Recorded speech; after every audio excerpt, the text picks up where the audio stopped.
You're listening to She's the Business podcast, and today I'm going to share with you one word that will change your marketing results forever. Stay tuned, it's coming right up. All right, so what is this one word, you're asking me? I'm going to share it with you in just a moment, but before I do, I want to preface it with this.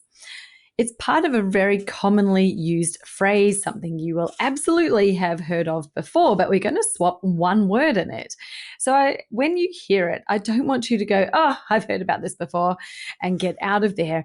Because once we've swapped out the word for the new word that I want to replace it with, then I'm going to share with you why and how this works when we apply it to your marketing strategy. So we're actually going to go through 5 different aspects of your marketing, and I will explain why this is so important to have this one word change in how you approach it and what it means for you, so that by the end of this episode, you're going to go away with completely changed perspective over your marketing, what you should be focusing on, what you shouldn't be focusing on, and how to really leverage the time and effort that you're putting into doing the marketing. And this is the same, whether you are doing it yourself or if you outsource to someone else. You do not want to be paying someone to be faffing around creating stuff that's not working. So listen in, learn what you need to know so that you can improve, so that you can have very highly effective marketing and be working for you, and stop wasting your time or your money on ineffective stuff. All right. That's the pep talk, because I know that there'll be some people who just decide to move forward, press the forward button to the next episode, if they think that they know this already, but I guarantee that you haven't heard this before. So anyway, let's get into it. The phrase that I am referring to is the phrase that we have heard before called quality over quantity. Now, it's a great phrase. It has some good meanings, but there's a word in there I want to change. When we change this one word, it is a game changer. So we're going to swap the word over for before. Now, the new phrase becomes quality before quantity. Why is this so important? Why would I be spending a whole episode talking about this? Well, let's find out right now. Starting at the very top of your marketing funnel. If you know the general funnel, we start off at the top with audience, then leads, then clients, or traffic leads, clients, whatever you want to say. So at the top, we have the audience. Now, when we apply quality before quantity to audience, what does that mean? Well, it means when you're focusing on getting quality people into your audience, isn't that 10 times better than a large audience with high quantity, but of people who are not engaging, who are not the right people for your business, who are literally just vanity metrics on your accounts? Think about that. It's really easy to see straight away when you focus on quality, getting quality in. Then once you have the quality, you've nailed it, you're attracting the right people, then grow it. Then you start scaling, then you expand, then you get more people in who are similar to them. But when you skip the quality and go straight to quantity, like so many people warrant to do, that's what they tend to go, I need to get as big audience, and they go gangbusters trying to attract loads and loads of people in. But then they find they've got this really poor quality audience, even though they've got thousands of people in there. It's not doing anything for them. So that is completely pointless to focus on quantity first. Let's go to the next one, leads. So the next phase in your marketing funnel, leads. What happens when we apply this quality before quantity? Yes, we want to be having the kind of leads who are the right people for your programs, for your services. They are going to turn up, they're going to engage, and they're going to buy. If you're focused on quality before quantity, then you should be seeing really high percentage conversion rates, which means the time you're spending on those leads, whether you're jumping on a sales call or whether you're in the DMs talking to them or following them up, wherever you're deciding to do your lead generation and your sales, you're actually spending really valuable time that's going to convert into clients. When your leads are poor quality, they're the type who ghost. They book a call and never turn up. They're the kind who start a conversation in the DMs and then just go quiet. They are also the kind who might take your time on a call trying to get loads of information with zero intention of signing up with you. Okay, you want to be avoiding that. It's a complete waste of your time to be spending them on people who have no intention, no commitment. They're not invested in themselves and their business, whatever it is that you're helping them with. They're not invested in it enough to even bother having a conversation about how they can improve. So, poor quality, right? Focus on quality first. Then once you've got the quality, clearly that's going to be helping you, then you turn them into clients, which is revenue for your business and profits. When you have that happening, then you're going to be able to scale and expand and focus on more quantity of those leads, because suddenly you're going to have the funds, the surplus funds and the profit to be able to pay for support in order to free up your time. Now let's apply this to clients. Why do we want quality clients over quantity? Well, can you imagine the difference between having a business that has a high quantity of clients that are low quality, high maintenance, painful, complaining, people who don't get back to you, who don't do the things by the times that you've asked them for? That turns into a business that is very, very hard to run, not fulfilling, not efficient, not effective. And all those profits that you think that you're gaining when you sign them on get eaten away by the back end admin. I have seen this time and time and time again with my clients when they've been accepting clients of their own who, we'll label in the low quality space. It's not that they're low quality people. It's just that they are not the right fit for you, for the person who's providing the service. They're not committed. They really aren't in it. They're not invested in it. So you ideally don't want to be attracting that sort of client, do you? Let's attract ones we would classify as high quality. That means, yes, they are committed. They're going to show up. They're going to put in the effort to help get the result, because it isn't just a one-man show. They don't just pay you and you make it all happen. They always have a part to play in it. It's their business. It's their life. You can't do their push-ups for them. If you're any sort of life coach, health coach, or a coach of any type, really, it's not your job to do the push-ups for them. And that's the analogy. You can't build their business for them. You can't build their social media accounts, their brand. You can guide and you can show them the way and show them some great things to do, give absolutely amazing advice, but the fact is they're going to have to take the action. So you want people who are prepared to take action. How many times have I seen someone who, they kind of initially feel like they are committed, they might sign up for something, might even pay, and then they don't log in, they don't even take the first few steps.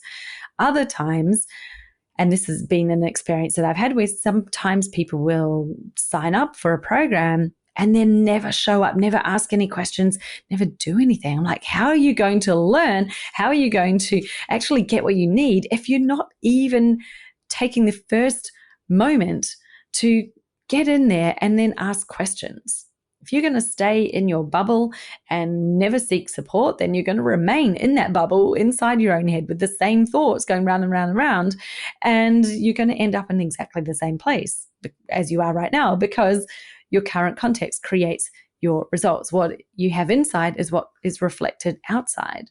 So if you're never going to get anything new coming in because you're not speaking about it, you're not seeking any shift, then how do you expect to have a change in the external? It is almost impossible. Now let's get back to quality before quantity. So you can tell already, quality clients before quantity of clients. If you've got a high quality group of clients, then adding more quality clients is going to be only a great thing for your business. So it's really what we want to master first. Now let's head over to what I call your marketing tactics. So the actual activities that you're doing for marketing, this absolutely applies there. We'll take your short form content first. So your social media platforms, whether you're on Instagram, Facebook, TikTok, doesn't really matter. Think about quality before quantity. What's the point of churning out 5 reels a day or whatever, the current gurus are saying that you need to do, 5 posts and whatever else. What's the point of doing that if the quality is low? Because if the quality is low, people are not going to engage in your content. Now, I'm not saying, because some people will mishear me in this, I am absolutely not saying that it has to be professionally produced, as in it has to be super shiny, everything perfect. That's not what I'm saying. That's not what I'm referring to when I talk about quality content. I'm talking about you're saying something that matters. It's not just fluff. Like, it's not, I've got a business here and I'm posting cat memes. Like, cat memes, low quality content, unless you have a business that's got something to do with cats. Like, it's completely irrelevant. It might be fun and engaging for your audience, but it is not quality content. It's not doing anything for you in terms of client attraction. So quality, think about the quality. It's so much better to post 1 post a day that is a literal perspective shifting, belief busting piece of content that someone goes, wow, that was amazing. They're going to forward it to other people. They will share it. They might save it for themselves for later, than having 5 posts that are just like, blah, whatever. I've heard that before, or it's just bog standard, or it's, AI generated waffle. Because, yes, AI, as great as it is. And I think this is probably the why this conversation is important right now, because we've all got our hands on our AI and we're loving how it's speeding stuff up for us, which means that it's enabling you to have a high quantity of content because you don't have to literally write every word yourself anymore. However, the danger and the little warning sign on that is, please don't use it to the point where you are not doing that quality assurance check before you're posting. It is not great to suddenly increase your quantity if the quality has taken a dive. And as well as you can train your AI, you might read it at first glance and think, oh, this sounds really great. Take a break, come back and have another look at it before you post it. Like, is it really great content, or is it actually kind of just what I call waffle? Like, what I see often that's come out of AI, and I get it in my inbox. People send me podcast pitches all the time. They've generated a pitch through AI. I'm like, it's sounding like, there's a bit of energy and whatever there, and they've obviously told their bot to produce an output, but it's all very surface level stuff. Like, once you look at it, and you don't just glance at it very quickly, once you actually really look at it, you can see that this has not been created by someone intentionally. It's not been created by a human. It's been created by a bot who, let's face it, it's accessing a whole lot of general information out there. So the more stuff we take that AI produces, the more you're just going to end up sounding like everybody else. It's got the same energetic signature as what everybody else has. And in fact, the AI stuff is kind of starting to be proven through neuroscience. It doesn't have an energetic signature because it hasn't been created by an energetic being. AI is not a being. It is computer programming. So when you create your own stuff, it has your energetic signature on it. And that is far more powerful, far higher ability to engage your people than anything that has been produced by a bot. And we're going to see more and more evidence of this. You'll probably start to notice that yourself. Having said that, I'm not against AI. I love it and definitely use it for specific things. It's all in how you use it. Now let's look at your long form content, and we're looking at quality that was the word we're changing. Quality before quantity. So imagine the difference when you take your time to really master the art of whether it's writing blogs, producing podcast episodes, or even producing, videos for YouTube, that longer form content that sticks around. When you take the time to produce a quality piece, like it's actually thought leadership, not just fluffy words on a topic, you are going to reap the benefits of that piece for years to come. There are blogs that I wrote way back in 2017 that are still getting indexed on Google. I'm still getting traffic to my website because of that blog, because it is a quality piece. It wasn't just written quickly. Back then there was no AI writing it for me, but it was actually really thought through a topic, and I spent a little bit of time on it. I still spend time on my blogs now. So even though I've got a system in place that helps me to generate more content in less time, I still, instead of just posting a blog that's come out of, for instance, a podcast episode, I repurpose that content into a blog, but I still take the time to go through and go, is this something that's exciting me? Is this interesting? Is it hooking me in? Am I wanting to keep reading? Am I wanting to consume more? If the answer is no, then there's zero point posting it. It's not just about having the content there. It's not just like, I'll post a blog for SEO purposes. Well, yeah, the point of the SEO is so that someone can find it when they search. But if they find it and read it and go, well, this is just blah, like it's low quality, they're off. They're already back. They've pressed the back button. They're back on the Google search. They're looking for something else. The quality matters. It matters far more than the quantity. You don't need high quantity of anything, audience, leads, content, in order to have a successful, highly profitable business, high earning business. There are many 7-figure business owners that have got audiences under 10,000 people. You do not need it. You also don't need thousands of blog posts or all of these things in order to have success. What you do need is the quality, because it's going to stand out from the mass and sea of low quality stuff that's out there that people are churning out faster than ever before. And they're forgetting about this one important thing. It's like, who cares about this? Well, we care if we're consuming it. We really do care. And people have got a far keener eye and ear for quality now than they ever did before. So they'll be gone faster than you can say Jack Robinson. If I don't know where that came from. I was like, that's what my mum and dad used to say to me when I was a kid, and I couldn't think of a more modern phrase. But anyway, let's use that one. They will just be gone if you haven't focused on the quality. So quality before quantity. Master the thing, get it to the point of it is quality and you're producing quality. Create a system around it, because that's what enables you to then scale with quantity and not lose quality along the way. So quality before quantity. You want to get that standard where this is a quality piece and it's working, and then you amplify, right? So how do you think now about your marketing? That one word, how much has that changed for you in how you're looking at what you're doing? I hope that now you're taking away the insight that I don't need to stress about putting out 5 reels a day. I can take a breath and chill. Let's focus on, even if it's 1 a day, doing something that's high quality. If you've got the time to do 1 a day, if you don't, great. How often can you put out a quality piece? When my clients are with me in Business Jam, we're figuring out what their sales system is going to look like. What are the elements that they're going to be using at the top of the funnel to build their audience? What will they use in the middle funnel to gain leads? And what are they going to use for their sales?